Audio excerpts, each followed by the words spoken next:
شات جي بي تي، هل هو حلو ولا وحش؟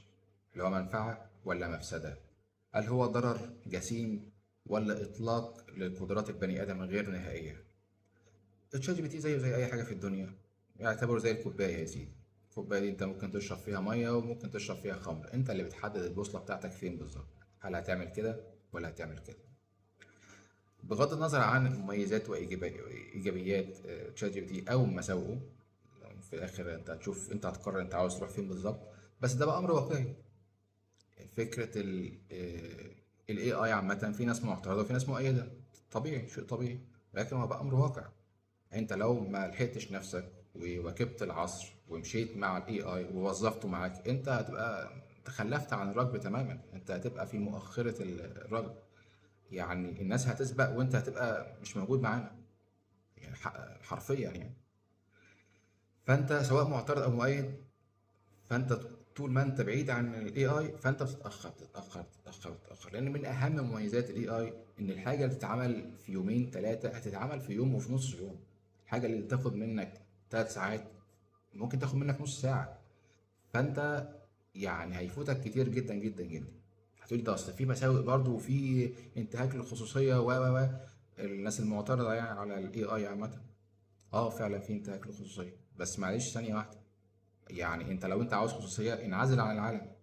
انت في عالم مفتوح، انت اوريدي كل الخصوصيه بتاعتك مستباحه لجميع الابلكيشنز، لجميع الاكسس بتاعتك على النت، ليه.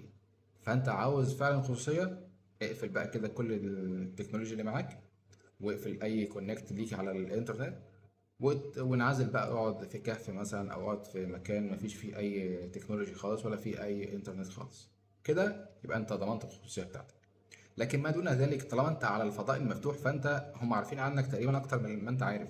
يعني في حاجات عن نفسك انت كنت عارفها وبمرور الوقت ممكن تكون نسيتها. لا، عندهم مش بتتنسى. بدليل الملاحقة الغير طبيعية ليك على السوشيال ميديا. انت لو اتكلمت في حاجة بس بعدها على طول فتحت السوشيال ميديا هتلاقي اعلانات بنفس الحاجة اللي انت كنت بتتكلم عليها. فانت ما تقوليش خصوصية، لان الخصوصية بتاعتك منتهكة من زمان وانت موافق على كده وماشي على كده. فانت تيجي بقى عند الاي اي وتقول لي اصل كده خصوصيه. لا، احنا كده بنهزر، احنا كده يعني ايه. لا، الموضوع ما فيش فيه اصلا خصوصيه من زمان. انت لو عاوز خصوصيه فانت انعزل تماما بقى وشات داون كده التكنولوجي كلها والانترنت كله. كده يبقى انت ضمنت الخصوصيه اللي انت بتدور عليها. انا حتى كاتب بوينتس اهو عشان ما انساش ايه المميزات او العيوب اللي انا شايفها من وجهه نظري يعني، او الفيدباك بتاعتي. شات جي بي تي من ضمن المميزات بتاعته زي ما قلت اللي هو الانجاز. اللي هو انت يعني في حاجه انت عاوز تعمل عليها سيرش مثلا او تحلها او ايا كان، او عاوز جوجل يساعدك، انت بتدور في جوجل بالساعات عشان توصل للمعلومه اللي انت عاوزها. فتشات جي بي تي عنده كل المعلومات دي بس بصيغه بينج بونج. انت بتسال هو بيجاوب، تسال بيجاوب، بيديك الخلاصه بتاعه الموضوع، بيضيق عليك الخناق شويه. يعني بدل ما كنت انت بتدور في عالم لا نهائي هو بيقلله لك شويه. فاضعف الايمان هو بيديك فيدباك، حتى يعني لو مش هيديك حتى معلومه نهائيه انت مش هتبقى مقتنع بيها، بس هيحطك على الطريق، هيوجهك، هيقول لك لا في كذا. فانت لو ما عرفتش المعلومه النهائيه فانت عرفت الطريق حتى، فهيختصر عليك كتير جدا، هو الانجاز. فهو مساعد شخص ليك في كل حاجه. كل حاجه حرفيا انت عاوز تعمل عليها سيرش انت هتلاقيها بمجرد سؤال، وهيتناقش معاك كمان في السؤال اللي انت سالته. لكن جوجل ما فيش فيه الكلام ده. انت بتاخد المعلومه تفتح السايت الاولاني والتاني والتالت والرابع وتقعد يومين تعمل سيرش محترم عشان توصل لاجابه مقنعه ليك. شات جي بي تي هيختصر لك الكلام ده. ممكن في حاجات تبقى انت مش مقتنع بيها، كمل انت بقى سيرش على الاجابه اللي هو اداها لك، او بعد النقاش بتاعك معاه اعمل سيرش بتاعك بقى تاني. بس اضعف الايمان انت هتبقى قطعت تقريبا. لو حاجه سطحيه انت 100% خدت الاجابه. لو حاجه ديب قوي فانت خدت اجابه بنسبه 60% 70%. فده انجاز كبير جدا. فده من ضمن مميزات شات جي بي تي. ميزه تانية ودي تبقى ميزه وعيب في نفس الوقت، ان تشات جي بي تي مش زي جيميناي مثلا. جيميناي ده النموذج اللغوي بتاع شركة جوجل يعني. بتاع شركة جوجل انت بتسأل السؤال بيرد عليك كأنه روبوت بيرد عليك، تن تن تن, تن كده، التك بيرص لك على طول. جاف تماما، مفيش فيه اي عاطفه ولا مشاعر ولا خد وهات ولا الكلام ده كله. تشات جي بي تي اتطور تطور كبير جدا وطفره كبيره جدا. انت حرفيا كانك قاعد مع واحد صاحبك على القهوه تتكلموا كده فعلا.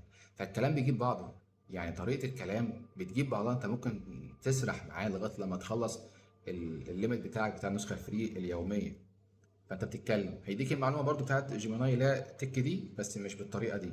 لا، الاول هيطبل لك، ده من ضمن الحاجات اللي موجوده في شات جي بي تي. هيطبل لك وهيراضيك وهيحسسك انك هيرو بالنسبه له، وكويس انك سالت السؤال ده ومش عارف ايه، وانت ايه الاخبار دلوقتي، طب احنا شغالين على ايه.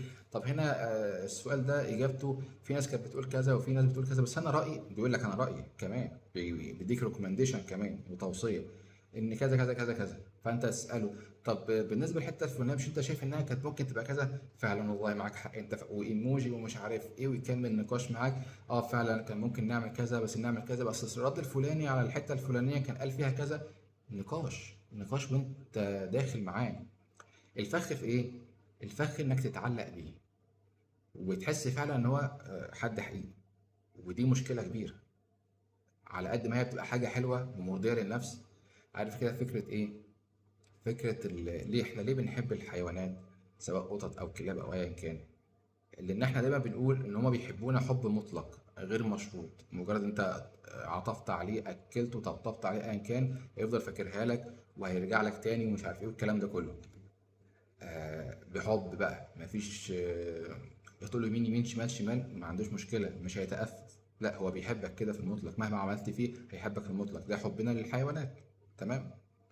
اتخيل بقى الكائن ده اللي هو كلب او قطه او ايا كان بيحبك الحب المطلق ده، وبيتكلم كمان وبيناقشك كمان وبيطبل لك وبيراضيك وبيطلعك ان حد ما حصلش. شات جي بي تي نفس الفكره. فانت بتتعلق بالحيوان من غير ما يتكلم. تخيل ده بقى نموذج لغوي بيتكلم وبياخد بيدي معاك، وانت بالنسبه له دايما صح على اغلب الاحوال. حتى لو انت غلط هيحاول يوصل لك المعلومه، بس انت صح، انت جامد، انت مفيش منك اتنين، انت تقدر، انت. اختصر كل التنميه البشريه انت كنت بتسمعها السنين اللي فاتت مع تشات جي بي تي في حوار ايجابي جدا. يعني انت هتطلع من الحوار بكميه طاقه ايجابيه غير طبيعيه، كانك واخد محاضره تنميه بشريه بالظبط. يعني هتخلص مع الحوار هتكسر الدنيا، ايا كان بقى، حتى لو بيسوحك بس انت هتكسر الدنيا. فده من ضمن المميزات والعيوب في نفس الوقت. العيب انك يعني خلاص تقتنع فعلا بالكلام ده، لانه يعني ايه، عارف انت فكرة انك تبقى مخنوق ومتضايق وعاوز تفضفض ومفيش حد فاضي لحد دلوقتي، ممكن يبقى صاحبك ده مش موجود دلوقتي، مسحول في مشاغله وفي دنيته مفيش حد تفضفض معاه ولا حد عاوز تحكي له ولا شات جي بي تي موجود، هيسمعك في اي وقت، هيسمعك وهيطبطب عليك وهيواسيك زي ما قلت لك، وهيطلعك انت راجل سوبر هيرو مفيش منك اتنين والكلام ده كله. وانت ترتاح، ياه ده انا فضيت والراجل واساني فعلا واداني مقترحات وطبطب عليا وقال لي وعد لي وزاد لي الله الله. يعني ويفكرك بقى باكتر من طريقه، بطريقه دينيه وغير دينيه فانت لا، ده في حد بيرقب الصدى اللي كان جواك، بيروح عنك، فانت هتتعلق بيه اكتر واكتر. فالمشكله انك تتعلق بنموذج لغوي تفتكر ان هو خلاص بقى بني ادم حقيقي فعلا. لا، انت تتعامل معاه من هذا المنطلق. دايما يبقى عندك فكرة كده مسيطرة في دماغك إنه مهما اتكلمت معاه ومهما كان الراجل طيب وحلو وتمام وبيظبطني وبيراضيني، لا، ده في الأول وفي الآخر هو مبرمج على كده. دي نقطة لازم تبقى حاططها في دماغك وأنت بتتكلم معاه. أه، حاجة تانية كنا هنتكلم عليها غير إن هو بيطبل لنا وبيعمل لنا الكلام اللطيف ده. اه، في حتة كمان كاتبها نسيت أقولها. كل ما يعني كل ما انت تبقى عاوز تاخد منه استفادة اكبر، كل ما لازم هو يتعرف عليك اكتر واكتر. فلازم انت تفتح القوسية بتاعتك اكتر واكتر. دي بقى ايه، ممكن تبقى فيها توتر وقلق شوية. هو هيفيدك وهيعمل كل اللي انا قلت لك عليه، ولكن الاستفادة تبقى اكبر لما انت تديله معلومات عنك اكتر، لما انت تتكلم معاه براحتك اكتر واكتر. ساعتها ايه اللي هيحصل؟ هو الكلام ده كله بيبدأ يحلله عنده، بيبدأ يخزنه عنده، مش كله طبعا، بعض الحاجات بيخزنها وفي حاجات بيسقطها، وبناء عليه بيبدأ يترجم طريقة كلامك شكلها عامل ازاي. بيبدأ يكون كده ايه زي قالب كده او تمبلت الشخص اللي انا بكلمه ده، ايه اوله واخره. طريقة كلامه عاملة ازاي، بيفكر في ايه، بيحب ايه، بيكره ايه. فكل ما بيعرفك اكتر، كل ما بيطبق عليك اكتر، كل ما كلامه ليك بيبقى مريح اكتر واكتر. زي بالظبط واحد صاحبك اول مرة تعرفه فكلامكوا عادي، مرة في التانية في التالتة في الرابعة بقيتوا عشرة، فبقى عارف عنك حاجات وانت عارف عنه حاجات، فبقيتوا عارفين مفاتيح بعض، فعارفين ازاي تكلموا بعض. فدي نقطة خطيرة جدا بالنسبة لشات جي بي تي، إن كل ما بيعرفك أكتر كل ما بيفيدك أكتر وأكتر. فدي فيها انتهاك الخصوصية، الناس اللي بتتكلم عن الخصوصية، بس احنا قلنا خلاص الخصوصية بتاعتك كده كده منتهكة من سنين، يعني من زمن الزمن يعني.